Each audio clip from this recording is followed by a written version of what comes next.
Essa sugestão que eu acabo de dar para vocês, eu quero acreditar que ela é uma sugestão que nós muitas vezes fazemos e não percebemos. Essa é a realidade. Muitas vezes nós fazemos isso e não percebemos. Mas eu quero acreditar que Deus, ele deseja, sim, que a gente tenha esse santo exercício de falar com o Pai, mas também falar com o Filho, mas também vivenciar e desfrutar dessa comunhão com o Deus Espírito Santo e adorá-lo. Então, essa sugestão que eu acabei de dar para vocês deve ser bem considerada, porque mesmo que ele seja esse líder poderoso, onisciente, onipresente, onisciente, onipresente, onipotente, mas também que trabalha glorificando a Jesus e mostrando a obra de Jesus, ele pode e deve ser adorado por todos nós, tá bom? Então, irmãos, vamos aqui dar continuação. Querido irmão Gil, leia para nós aqui o finalzinho da página 536. O Espírito Santo, ele guia e dirige o povo de Deus. Pode ler. Estava mutado aqui, mas agora vai. A Bíblia dá muitos exemplos de direção direta do Espírito Santo para várias pessoas. De fato, o Antigo Testamento, Deus disse que era pecado o povo entrar em aliança com outros quando esta, segundo o Senhor, era a aliança não pelo. Peraí, me perdi. Tá. Segundo o Senhor, era a aliança, não pelo meu espírito. Isaías 30, versículo 1. Aparentemente, as pessoas estavam decidindo com base em sua própria sabedoria e senso comum, em vez de buscar a direção do Espírito Santo de Deus antes de fazer essas alianças. No Novo Testamento, o Espírito Santo guiou Jesus ao deserto para o seu período de tentação. Mateus capítulo 4, versículo 1. Lucas 4, versículo 1. Na verdade, essa direção do Espírito Santo era tão forte que Marcos chega a dizer: e logo o Espírito o impeliu para o deserto. Isso Ah, está em Marcos 12, 1, 1:12. versículo 12. Isso. Deixa eu só fazer um comentário aqui de, olha que interessante, irmãos. Ele dirige o seu povo. Esse texto aqui de Isaías 31, olha como é forte, né? Não pelo meu espírito, ou seja, eles faziam aliança não pelo meu espírito. O Espírito Santo já era revelado sobre aquele povo. Sempre era notório a presença dele, as evidências da presença, mas era também notório a direção.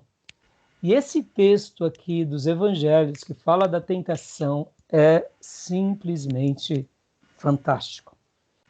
O texto de Marcos e de Lucas são fortes porque o texto mostra que quem leva Jesus para o deserto para ser tentado é o Espírito Santo, ou seja, há uma direção do Espírito Santo. Eu gosto muito de usar a expressão há uma ordem de comando de Deus. E quem foi o Deus que deu essa ordem de comando? O Espírito Santo. E o texto de Marcos 1:12 é simplesmente magnífico. Marcos, discípulo de Pedro, que escreve esse evangelho possivelmente aos romanos, os romanos eles tinham uma característica pragmática. O evangelho de Marcos é um evangelho pragmático. Um dos símbolos que representa o evangelho de Marcos é o touro, né? Que é um animal forte, vigoroso e prático. O boi, de uma forma geral, ele serve para tudo. Pode ver que de um boi tudo se utiliza, até o casco da unha, chifre, couro, a carne, as vísceras, tudo. Nada se joga fora do boi. Então, o povo romano tinha essa característica de ser um povo pragmático. E o Evangelho de Marcos, Jesus se apresenta como um servo, como um soldado, como esse homem pragmático. E aqui o Espírito Santo dá uma ideia de quase que militar. Ele impele Jesus, ele leva Jesus. Olha que forte. Para ser tentado. Eu não sei se os irmãos já tinham notado isso. Já muitas pessoas acham que quem levou Jesus para ser tentado foi o diabo, e não foi não, viu? Sabia disso, Dio? Você já tinha notado isso ou não? Eu já imaginava isso, né? Mas, assim, que algumas pessoas imaginam isso, né? E é bem cômico mesmo. Né? E, Ari, você já sabia disso? Que a, como se diz? Que a, quem levou Jesus para o deserto foi o Espírito Santo? Tô aqui apertando esse microfone aqui, desliga, liga. Então, eu lembro dessa passagem que fala que pelo Espírito, né, ele foi levado, né? Mas só que geralmente a gente esquece essa passagem e geralmente a gente imagina o diabo carregando ele para um lado para o outro, né? Então, exatamente. A gente acha que é só o diabo que carrega, né? E não é não. É, Aqui, de fato, quem carregou quem foi o próprio Deus que levou Jesus, né? é. Felipe possivelmente lembrava, né, Felipe? Então, ele guia, ele dirige o seu povo. Irmãos, olha, eu amo essa expressão. Ele dirige a gente. Ele dirige. Isso é fantástico, irmãos. Deixa eu fazer aqui um. É natural, irmãos, é natural. Eu sou um pastor mestre. Eu não sou mestre e pastor, né? Tem aquele que é o mestre e pastor. E tem o pastor mestre. Eu sou um pastor mestre. Tem hora que trabalho aqui, mas o meu pastorado está à frente do meu ensino, no sentido como mestre. Deixa eu dizer uma coisa aqui. Guarda isso no seu coração, meu irmão. Aprende a seguir a ordem de comando do Senhor. Guarda isso. Eu dei meu testemunho nas aulas passadas sobre um dia Deus ter me trazido aqui para a Igreja Batista Missionária. Eu não estou falando isso para os irmãos porque eu sou pastor titular, mas se há alguma coisa que me acompanha na minha vida, eu gosto de dizer que é a voz de comando. Eu preciso de um sinal de Deus forte e certo para fazer algo. Por que eu digo isso, irmãos? Eu acredito que o povo de Deus, principalmente nos nossos últimos dias, tem perdido muito por causa disso. Eles fazem as coisas, eles vão se atropelando. Na minha opinião,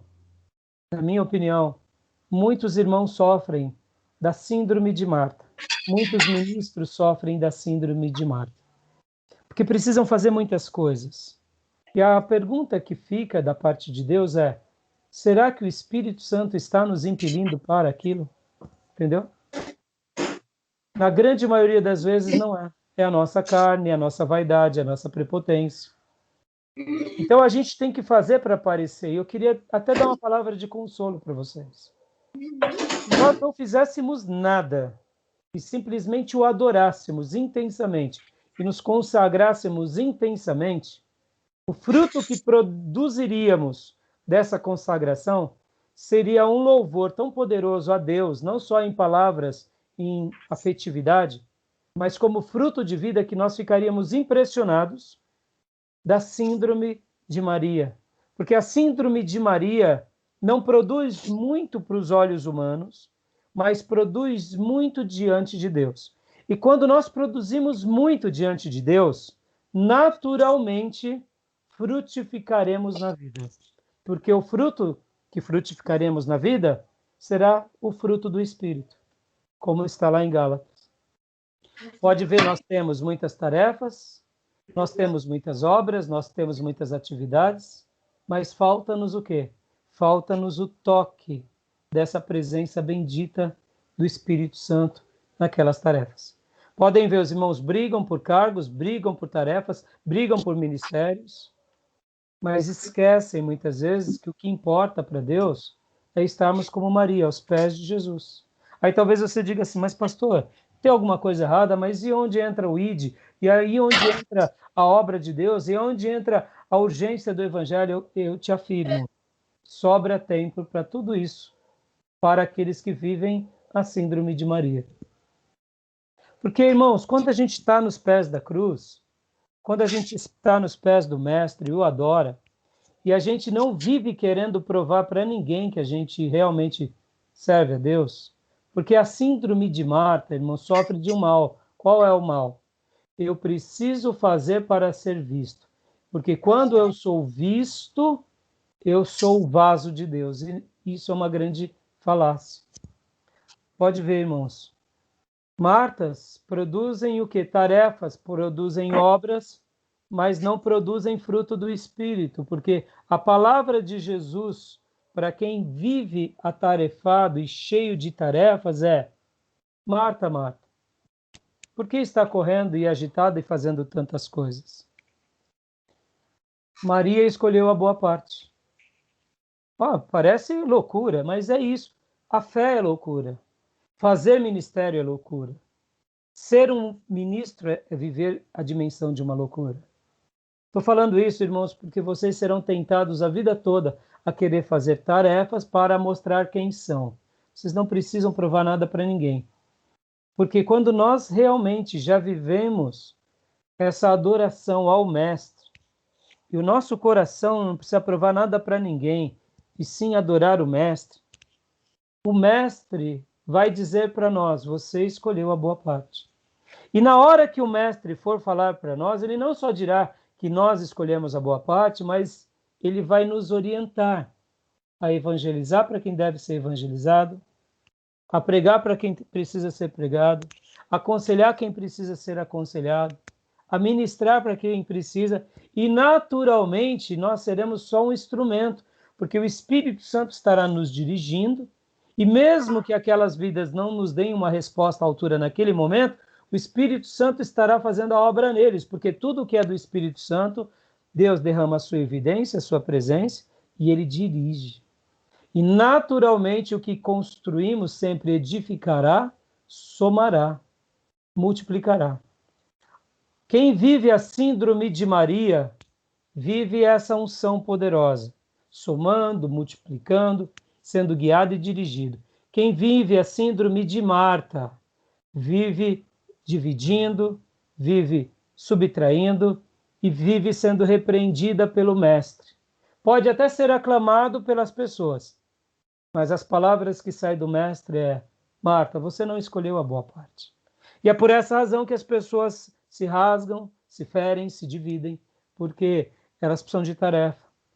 E esse episódio aqui, da direção do Espírito Santo, que ele nos dirige, ele revela, ele dá sinais da presença, mas ele dirige os seus servos, isso é uma lição para a nossa vida o tempo todo, principalmente para aqueles que querem fazer a obra de Deus. Porque muitas vezes a gente quer fazer a obra de Deus para a gente ser o protagonista. Irmãos, eu digo isso aqui com o coração apertado.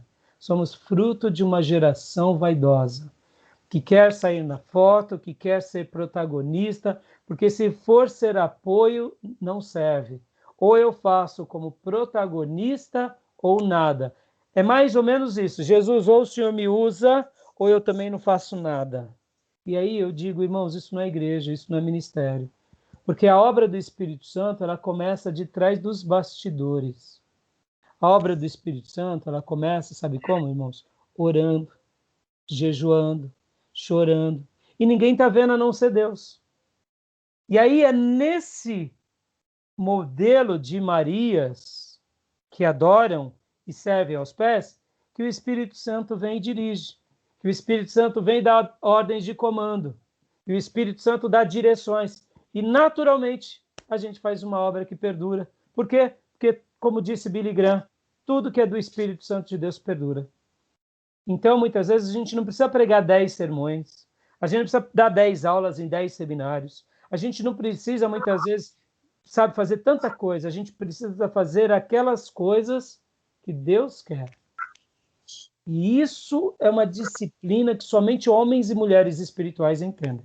A grande maioria se perde no caminho, porque elas querem provar que são melhores, querem provar que dão mais ofertas, que fazem mais obras. Tudo isso é vaidade, e tudo isso é uma vã demonstração de que eu não estou sendo dirigido pelo Espírito Santo, estou sendo dirigido pela minha própria alma, pelo meu próprio espírito.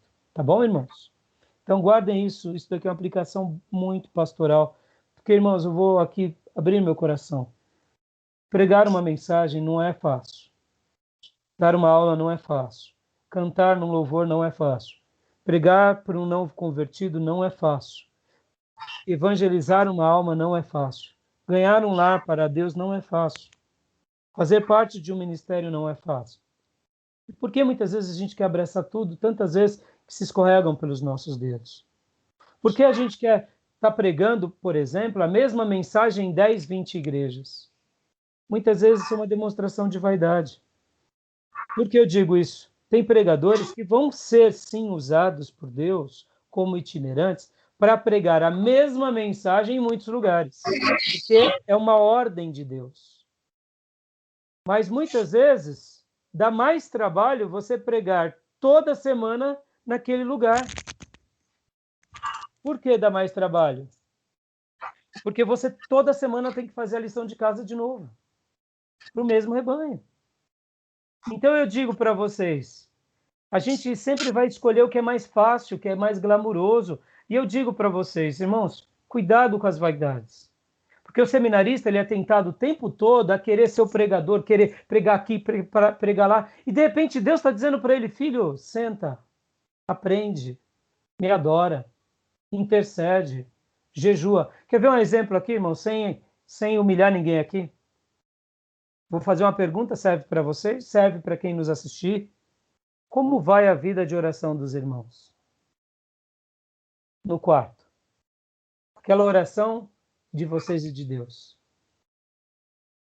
Quantos jejuns os irmãos têm feito durante a semana? Falando semana. Estou nem falando durante o mês. Ah, pastor, na minha igreja o pastor não está em campanha de orações e nem de jejum, então é por isso ter orado pouco e jejuado pouco. Tá vendo? A gente muitas vezes peca nas bases, irmãos. Não estou falando aqui que eu sou o maior exemplo de orações, não é isso. Nem o maior exemplo de jejuns. Mas muitas vezes a gente quer demonstrar, por exemplo, para todo mundo a nossa campanha de jejuns. Está errado, irmão. O jejum ninguém precisa saber. As orações ninguém precisa saber. Porque muitos irmãos gostam de fazer orações pelo Facebook, pelo Instagram, porque todos estão vendo. Irmão, isso é tolice. A gente está sofrendo de um momento de visibilidade fútil. Isso é bobeira, irmão, isso daí vai passar. E o que vai perdurar é o que é realmente do Espírito. Quanto tempo nós gastamos lendo a Bíblia? Eu e Deus, Deus e eu. Quanto tempo a gente chora na presença dele? É isso que importa para a nossa vida. Então, muitas vezes a gente está preocupado, eu diria, com aquilo que as pessoas veem, com as palmas, com os feedbacks. Isso tudo é bom, irmão, mas isso tudo pode ser um laço para nós. Porque quando o Espírito Santo nos dirige, nos guia, com certeza ele nos guia, em primeiro lugar, a ver o fruto dele em nós, mortificando a carne, se sujeitando a Deus. E aí ele vai geralmente nos conduzir, guardem isso, geralmente o Espírito Santo vai nos conduzir para o que ele quer e não para aquilo que nós queremos. Vai ser contra a cultura, contra gosto. Você quer pregar? Ele está falando, vai orar. Você quer cantar? Ele vai falar, vai jejuar. Você quer evangelizar nas praças? Ele vai falar, se faz uma campanha de consagração. Por quê? Porque essas coisas são performáticas, entenderam? Depois que a gente tiver prazer nessas coisas, aí entra ele dando as direções. Agora vai, meu filho, e prega. Agora vai, meu filho, e canta. Porque aí a gente tem conteúdo para fazer onde ele é glorificado. Então, pensa nisso, tá bom, meus irmãos? Porque as direções dele para nós são direções em que realmente ele é glorificado, ele é exaltado, é engrandecido. Tá bom? Ari, desliga isso, Ari, o áudio. Estava ligado o áudio, né? Não tem problema, não. É que estava ligado o áudio, eu estava falando e aí tem problema. Entenderam, irmãos? Beleza? Tranquilo? Eu quis fazer uma citação prática aqui, irmãos, porque está sendo muito difícil pastorear nesses últimos dias, mais ainda do que anteriormente, entendeu? Porque as pessoas, elas querem visibilidade a qualquer custo. Eu quero dizer, irmãos, siga a voz de comando. Siga a voz de comando. É isso que Deus quer para você? Deus te quer no meio das câmeras? Então vai, porque o Espírito Santo vai te honrar. Por exemplo, irmão, a gente tem visto um fenômeno novo. Pessoas agora que se tornaram youtubers e famosos. Irmãos, tem pessoas que Deus separou para isso. Não tenha dúvida disso. E a quantidade de pastores que estão vendo isso, estão falando, eu preciso também fazer tudo daquele jeito. E estão quebrando a cara e não vão frutificar. Porque não estão sendo guiados pelo Espírito Santo, estão sendo guiados pela sua vaidade. Estão entendendo, irmãos? E isso é muito importante para a gente receber a voz de comando. O que Deus quer para a minha vida? O que Deus quer para o meu ministério? Qual é a tua vontade, Espírito Santo? Para eu concluir esse ponto, deixa eu só falar uma coisa aqui. Lá em Atos 13, a palavra de Deus diz, olha o que eu acabei de dizer, hein? Das bases, dos fundamentos. Vamos ler juntos, irmão. Atos 13 merece ser lido agora por nós. Vamos ler juntos. Bíblia, Atos 13, os irmãos, abram comigo. Esse texto é lapidar. Esse texto é genial. Do versículo 1 ao 3. Irmão Ari, achou? Então, pode ler para nós?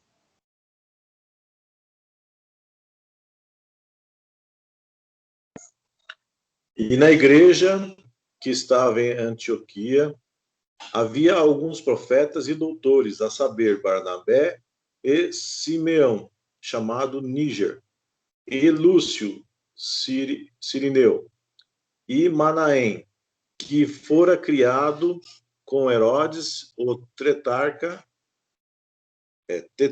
né? Isso. E Saulo. E servindo eles ao Senhor, e jejuando, disse o Espírito Santo, apartai-me a Barnabé e Saulo para a obra a que eu tenho chamado. Então, jejuando e orando, e pondo sobre ele as mãos, os despediram. Aleluia!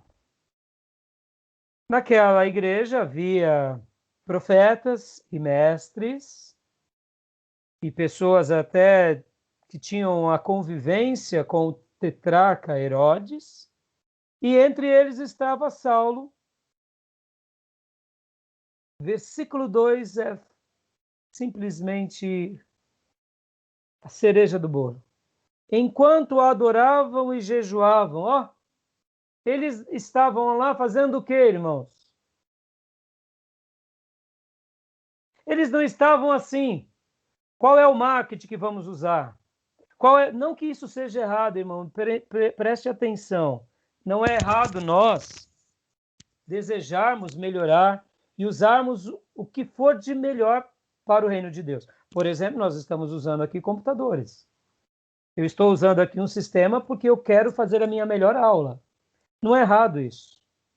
Mas isso se torna errado quando eu dou a prioridade para as ferramentas humanas e não para as ferramentas divinas. Aqui eles estão dizendo o seguinte, o que o texto sagrado está dizendo? Que eles estavam adorando o Senhor. Síndrome de Marta ou de Maria? Maria, eu vi vocês falando. E jejuando, Marta ou Maria? Maria. Maria.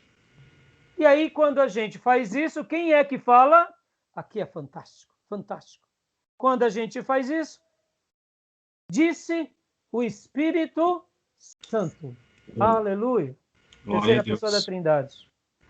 Irmão, quando a gente vive a síndrome de Maria, o estilo de Maria, a prática de Maria, o Espírito Santo fala.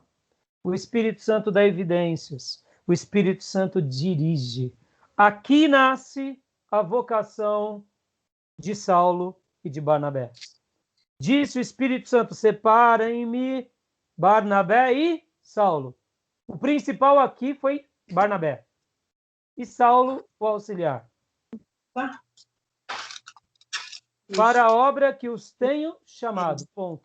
O que tinha? Nada. Eles poderiam até falar assim, mas e aí, Espírito Santo, o que mais? Não. Separem esses dois. Só separem os dois. E aqui o texto continua dizendo, olha o que eles fizeram. Assim, depois de jejuar e orar, impuseram-lhe as mãos e os enviaram. Eles continuaram jejuando e orando? Síndrome de Maria. Meu irmão, olha aqui, pelo amor de Deus, se você não tem vida de oração, vida de leitura bíblica, vida de jejum, começa agora, porque o seu ministério não vai ser poderoso. O Espírito Santo não vai falar, o Espírito Santo não vai dirigir, o Espírito Santo não vai dar evidências, vai ser uma carne pela carne, entendeu? Vai ser uma performance. Agora, se você é homem que vive como Maria vivia, fica tranquilo. Ele vai dar evidências da presença, ele vai dar direções, ele vai dar comissionamentos. E como eu gosto de chamar, voz de comando. Voz de comando. Não, é isso que eu aguardo. Por exemplo, eu falava da igreja. Eu só saio da igreja no dia que Deus me der uma voz de comando. Por quê? Porque um dia foi a voz de comando dele me pondo lá. Eu só saio dessa igreja no dia que Deus fala, Raimundo agora vai pastorear outra igreja. Voz de comando. Porque, irmãos, não adianta a gente muitas vezes pensar. Vou dar um exemplo aqui, irmãos. Modéstia à parte. Essas aulas, esse seminário, a nossa igreja. Eu não tenho dúvida do nível que eu tenho como homem e como ministro. Eu sei do que Deus me fez ser. Isso aqui não é vaidade, não é discurso meu. Não estou dizendo isso para me vangloriar. Eu estou dizendo o seguinte, eu sei o que eu sou, o que eu posso e eu sei o que eu realizo. É natural que se eu fosse arrumar, abre aspas, um emprego em uma outra igreja para replicar a minha história e pôr um seminário, eu teria portas abertas. Aí eu pergunto, eu poderia até ser muito bem sucedido humanamente falando. Ter um salário talvez dobrado ou triplicado, mas vem cá, é a voz de comando do mestre? Estão entendendo o que eu quero dizer? A gente tem que ter muita clareza disso, irmãos. A igreja não é nossa. A gente tem que saber o que a gente faz. Porque as pessoas estão se perdendo, porque muitas vezes elas trocam o seu ministério por um prato de lentilha. Trocam a sua família por um prato de lentilha. Síndrome de Marta, que busca resultados, busca tarefa, busca performance, busca obras. Maria busca quem? Busca o Nazareno. Igreja Apostólica buscava quem? Buscava o Nazareno sobre a presença poderosa do Espírito Santo. É isso que a gente precisa o tempo todo. Tá bom? Belezinha até aí? Bora então, continuar aqui? Continue em página 537, pode continuar, Gil?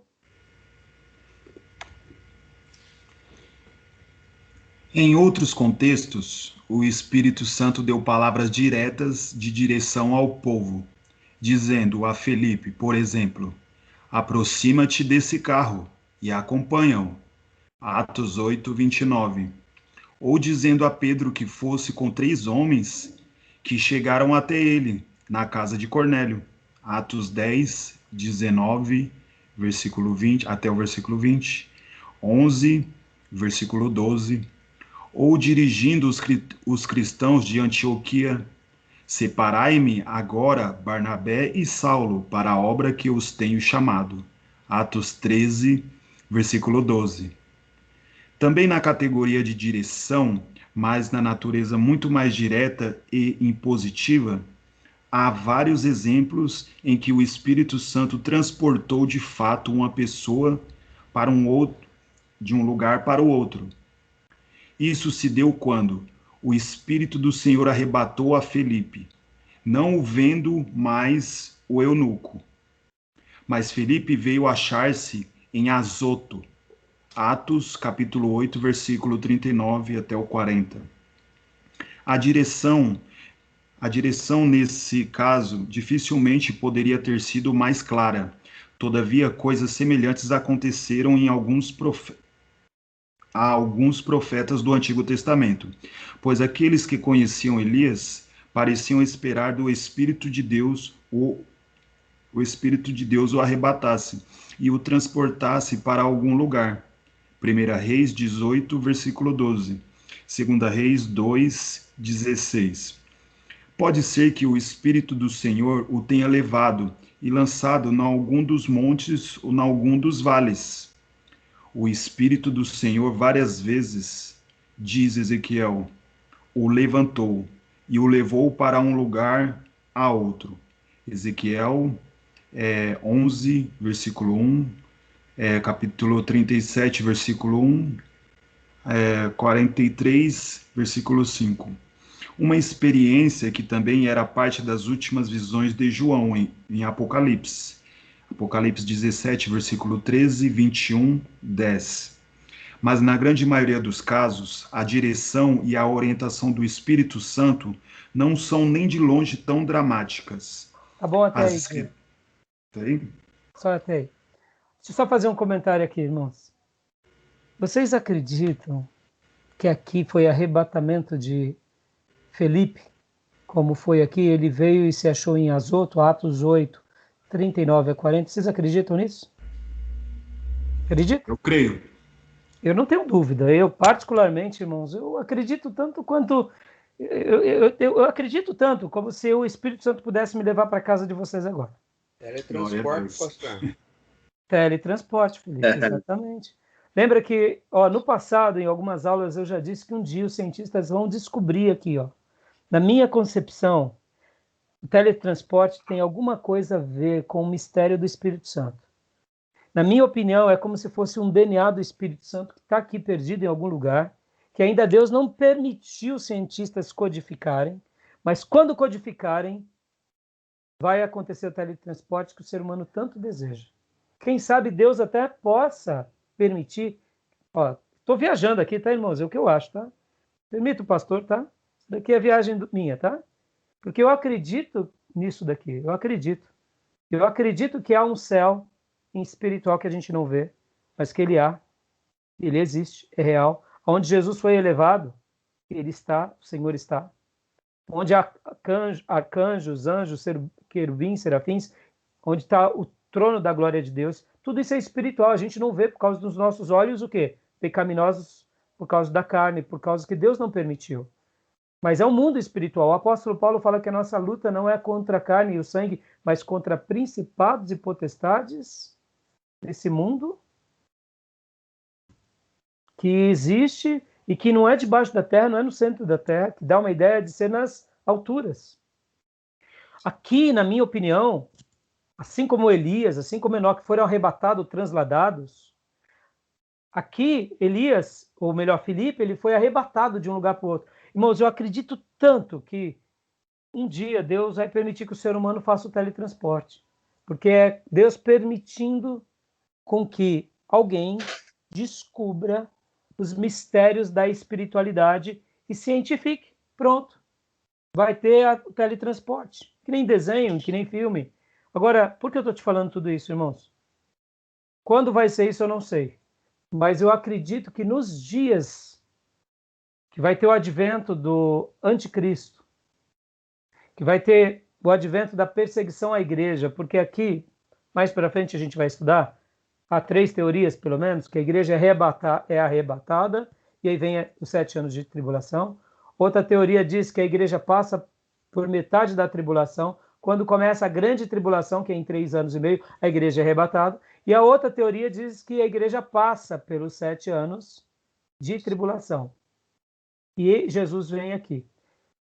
Não quero entrar no mérito agora, mas o que eu quero dizer é o seguinte. Eu quero acreditar que quando Deus fizer com que o seu povo na terra viva o seu último grande avivamento, isso daqui vai ser uma coisa tão comum. O pastor está pregando aqui, vem o povo querendo matar, tá lá, acordou lá na África.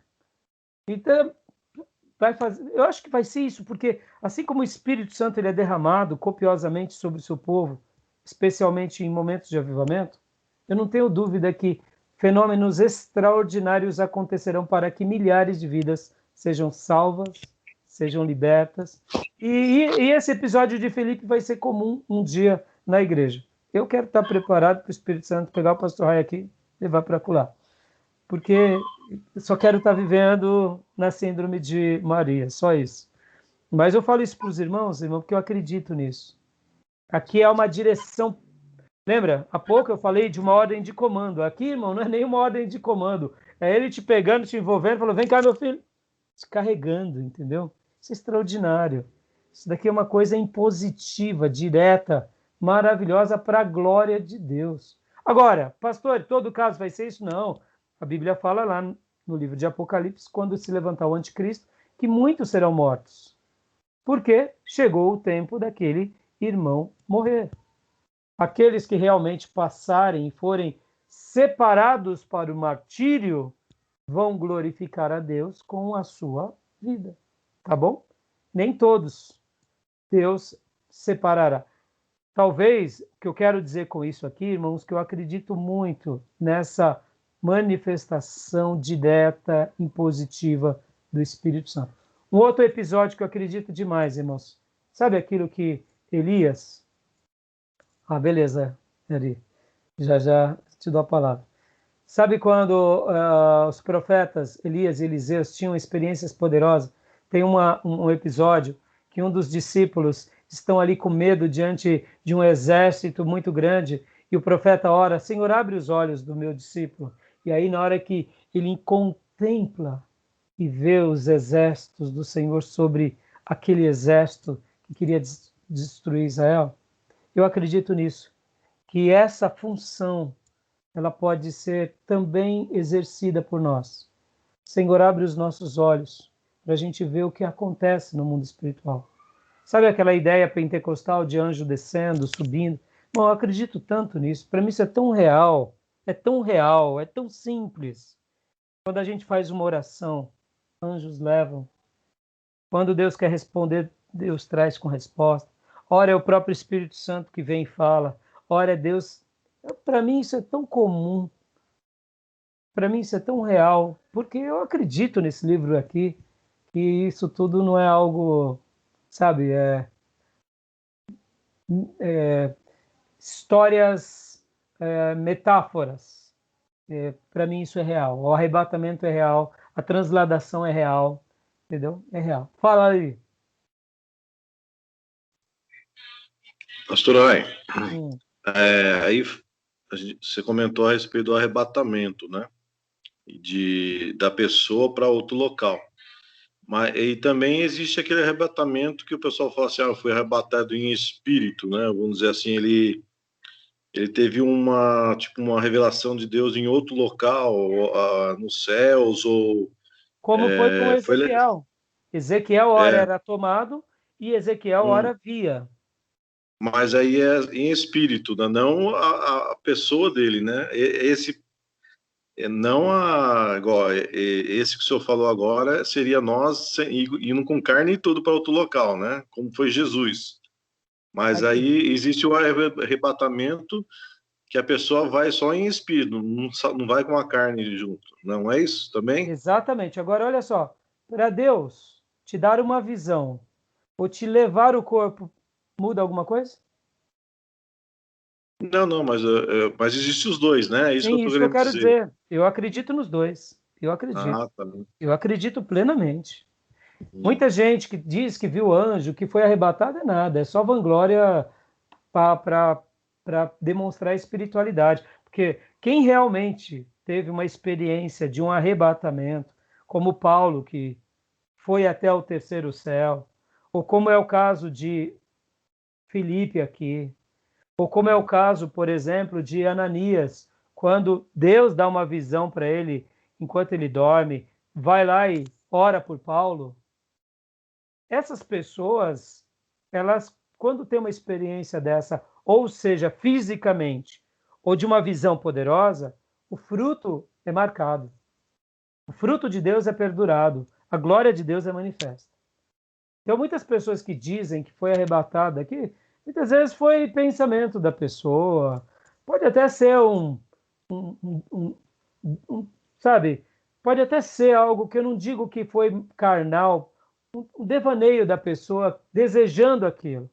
Porque uma verdadeira visão, uma verdadeira revelação, uma verdadeira experiência como essa e um arrebatamento dessa forma é algo muito forte. Não é algo assim que acontece Sabe? Eu estou vendo anjos aqui, eu tô... Irmãos, as pessoas elas têm um discurso de triunfalismo muito grande. E a gente tem que tomar um pouco de cuidado com isso. Mas, tirando aqui o exagero, pondo os pés no chão, crendo na revelação e sabendo que Deus é real, isso tudo é muito poderoso. Pode ver que o Espírito Santo disse em Atos 13 para aquela igreja. Todos confirmaram. O Espírito Santo não veio com anjo, não veio com fenômeno, não veio com nada. Foi uma voz que disse àquele colegiado de líderes. Todos concordaram. Os mestres, os pastores, e aqui nascem os apóstolos. Olha que fantástico. Ele simplesmente disse, já que em Filipe 8, em Atos 8, Filipe é arrebatado. Já com Ezequiel, o profeta, que era grande profeta, ele tinha visões e Deus o levava. Então, qual é a diferença para Deus? Nenhuma. Uma simples fala, uma direção ou uma transladação? Nenhuma. Mas em todas a gente vê o quê? Que o fruto de Deus é marcado e que Deus consolida aquela obra. Guardíssimo, quando Deus trabalha, é Deus quem consolida. Quando Deus faz algo, é Deus quem consolida. A gente só vai lá e entrega a mensagem, irmão. Entendeu? Isso que é mais lindo. Esse negócio de que o povo não está apoiando, Deus me separou para fazer missões, mas a minha igreja não acompanha, não participa, é tudo carnal. É porque eu questiono se foi realmente Deus que separou para fazer missões. Se Deus te separou, irmão, guarda, Ele te sustenta. Se Deus te separou, Ele vai providenciar meios. Pastor, mas tem igreja que é carnal. Não, tem igreja que é carnal, mas não se preocupe. Quem te separou, foi a igreja ou foi Deus? Está entendendo? Tudo que Deus separa, Ele manda os recursos. Tudo que Deus separa, Ele prepara o caminho. Tudo que Deus separa, Ele prepara o Espírito Santo. Agora, é claro, é melhor fazer sozinho ou com o corpo? Claro que é com o corpo. E aí onde entra o projeto igreja, onde entra o projeto viver como Maria, porque de repente Deus não separa a mim que quer fazer algo. Deus separa o outro. E aí eu vou ficar de mal com Deus porque Ele não me separou? Não, vou apoiar o outro. Porque o que importa é Deus ser glorificado, é Deus estabelecer a sua vontade e é Deus realizar o seu querer entre nós. Entendeu, Ari? Entendeu, irmãos? Beleza? Respondeu, Ari? Ok, respondeu sim. Mas aí depois no grupo eu vou deixar um vídeo lá do pastor Luiz Antônio, aquele que morreu no voo da TAM muitos anos atrás. Sim. Ele morava lá no Rio Grande do Sul, lá. Aí ele faleceu naquele voo da TAM, não sei se vocês lembram, muitos anos atrás, que explodiu lá no aeroporto.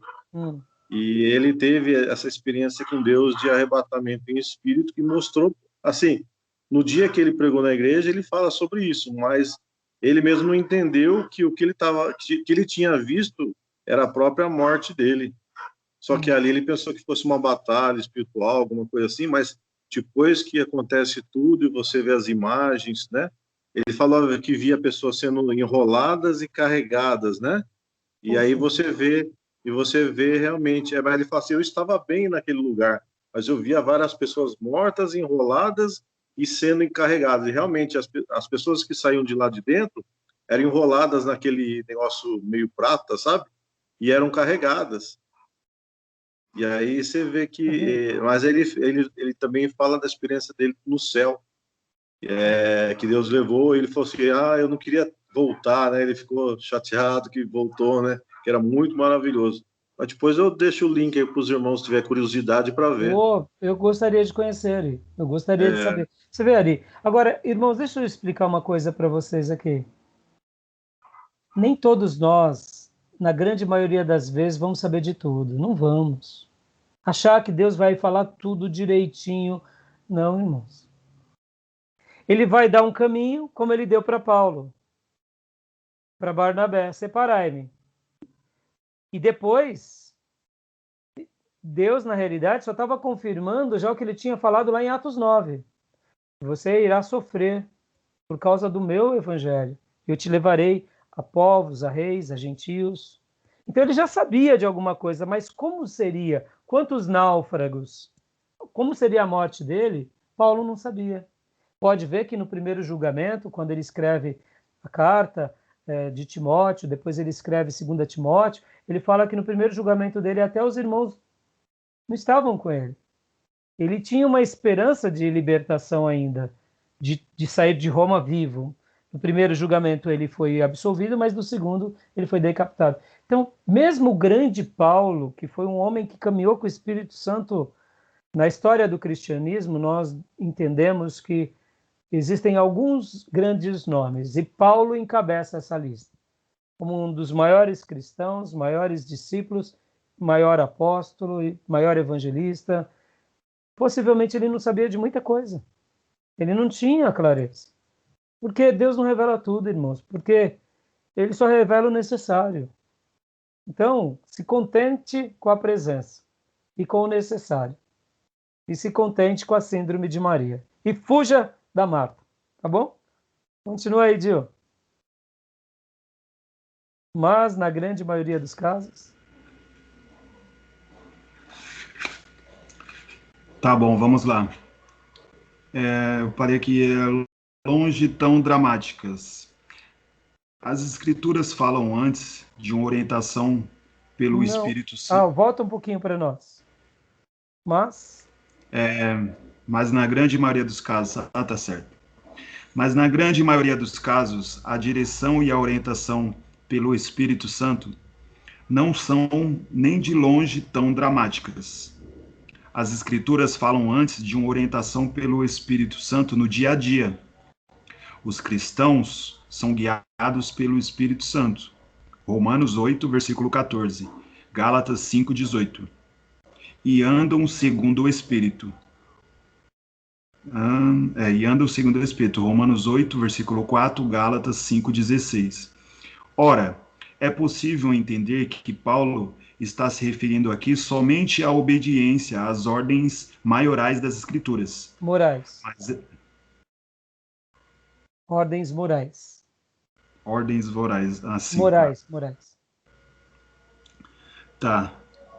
Me perdi das Escrituras. Mas essas interpretações parecem bem improvável, especialmente porque todo o contexto trata de emoções e desejos que percebemos de modo mais subjetivo e porque Paulo contrasta aqui o ser guiado pelo Espírito com o seguir os desejos da carne ou da natureza pecaminosa. Olha só, deixa eu dar uma pausa aqui. Esse ser guiado, muitas vezes, irmãos, quando eu falei voz de comando, são para casos específicos. Mas se satisfaça com os toques, se satisfaça com a presença. E também aprenda a discernir quando o Espírito Santo der o mínimo toque. Não, meu filho, não. Porque muitas vezes nós, na síndrome da Marta, queremos fazer tanta coisa, o Espírito Santo está falando não e a gente está insistindo. E aí a gente se fere, porque fere a ele se afasta da gente, e a gente fere aos que estão ao nosso redor. E ainda a gente se reveste, sabe com o quê? Com o discurso religioso. Só estou querendo fazer a obra, não estou me deixando. Entendeu? Verdade. Essa minha esposa não me ouve. Esse meu filho é endemoniado. Mas o Espírito Santo está falando, fica quieto, pai. Quem está errando é você. Dá o tempo. Eu estou trabalhando nele, só hora. E a gente está lá esmagando o nariz, e a Bíblia fala que no apertar do nariz sangra. Para a gente não apagar o pavio que fumega, dando um exemplo de exagerar. Isso nos faz lembrar a voz do profeta, que não é pela força nem pela violência, mas pelo meu espírito. Irmãos, quantas são as vezes que nós, pastores, muitas vezes chega alguém e fala, pastor, deixa eu só fazer isso daqui. E o pastor, muitas vezes, em espírito, ele sente um toque, não. E ele fala para o irmão, não, irmão, não faz não. Aí o irmão já começa a se emburrecer. Mas por que não, pastor? O pastor está sentindo um toque do Espírito. Ele nem sabe por quê. Aí se o pastor fala, irmão, eu estou sentindo um toque. Aí, irmão, que toque, pastor? Estou querendo fazer. É a obra de Deus. O senhor está na carne. Aí pronto. Vira um pandemônio. Vocês verem como o cristianismo está carente de presença, de direção e de evidências do Espírito. Porque, irmãos, vamos pensar como papéis, lembram? Antropologia? Lembra? Papéis, clareza de papéis? Se o pastor, por mais que ele esteja errado, ele está dando aqui uma voz de liderança. Não, filho, não faça. Ou não, filha, por enquanto não. Já não bastava para que aquela pessoa, aquele obreiro, aquele ministro se desse por aceito? Já não bastava? Já. Porque se o pastor está errado, ele está chamando para si a responsabilidade. Mas não, o pastor ele tem que explicar como se ele devesse. Ó, clareza de papéis. Ó o chefinho aqui querendo ser maior do que o pastor. Entendeu? Sabe aquele lance? A mãe cuida do filho, o pai cuida do filho, nutre o filho, faz tudo que o filho quer. Quando o filho está na adolescência, já está se sentindo que manda no pai e na mãe. Chega uma hora que o filho está aqui, ó. Não, mãe, não quero. Não, pai, não quero. Clareza de papéis. O pai falou. A mãe falou. Aceita. Se o pastor simplesmente falasse, já estaria por... Mas não. Hoje essa questão não é bem vista. Entendeu, irmãos? Voltando. Aqui, aceite os toques do Espírito Santo. Deixa eu dar um testemunho bem rápido. Eu tinha por volta de uns 3 anos na igreja, 4. E lembro que meu filho Lucas era bem pequenininho. Não tinha nem meu filho Felipe. Lucas nasceu em 96. Era o dia do meu aniversário. Dia do meu aniversário. Eu passei numa loja para comprar uma carteira. Uma carteira. Carteira. Estou escolhendo a carteira numa loja boa, uma loja de marca, ali no metrô São Bento, que eu gostava de comprar os meus sapatos ali. Escolhi. Irmãos, era o dia do meu aniversário, eu lembro como hoje. O Espírito Santo me deu um toque bem sutil, não compra. Puxa. Aí eu quis insistir, ele deu mais um toque, não compra. Tá bom. Olhei e falei, obrigado. Fui embora sem entender, irmão, sem entender. Vim direto para casa, peguei a mídia e fomos para a igreja. Cheguei na igreja, era culto de oração. Tinha umas 5 pessoas só. Chegou uma irmã, juntamente com a sua filha. E falaram, pastor, é o seu aniversário, né? Eu falei, é. Estou te dando uma carteira. Eu fiquei sorrindo, irmãos. E aí eu, mais uma vez, louvei a Deus pelo toque sutil do Espírito Santo. Simplesmente o não, irmãos. Ele não precisa, eu simplesmente obedeci. Na hora eu falei, coisa da minha cabeça, né? Mas depois, aquele toque foi confirmado e eu entendi. E por que eu estou contando essa história para vocês? Porque eu nunca ganhei uma carteira na minha vida, a não ser aquela ocasião. Estou na igreja já há 25 anos, ou seja, tem mais de 20 anos que isso aconteceu. E nunca mais eu ganhei uma carteira de novo. Entendeu? No dia que eu estou para comprar... Estão entendendo? Muitas vezes a gente precisa que um profeta comece a falar em língua estranha, seja tomado com rolo e para que... Tem coisa que não é o simples toque, irmão. Simples toque de Deus sobre nós. Simples assim. Mas nada. Quantas são as vezes que a gente está querendo fazer algo, o Espírito Santo está sinalizando? Ou quantas são as vezes que a gente vai pedir algo para os nossos líderes, e os nossos líderes estão sendo direcionados pelo Espírito Santo, e a gente está aqui, ó. Sabe por quê? Carne, não é espírito. Vamos ler o texto aqui, para a gente dar uma pausa? Leia para nós. Gil. Por isso vos digo, vivam pelo Espírito, e de modo algum satisfarão os desejos da carne. Pois a carne deseja o que é contrário ao Espírito, e o Espírito o que é contrário à carne. Ora, as obras da carne são manifestas: imoralidade sexual, impureza, lascívia, idolatria, feitiçaria, ódio, discórdia, ciúmes, ira. Mas o fruto do Espírito é amor, alegria, paz, paciência, amabilidade, bondade, fidelidade, mansidão, domínio próprio. Se vivemos pelo Espírito, andemos também pelo Espírito. Não sejamos presunçosos, provocando uns aos outros e tendo inveja uns dos outros. Gálatas 5:16 ao 26. O contraste entre esses desejos da carne... Tá bom até aí. Tá bom? Amém. Tá bom, meu irmão? A gente vai dar nossa pausa, como é praxe. E a gente vai continuar a leitura e vamos ler bastante. Até aí, tudo bem? Alguma dúvida? Ok, pastor? Não, pastor, tá tranquilo. Não, tá bom.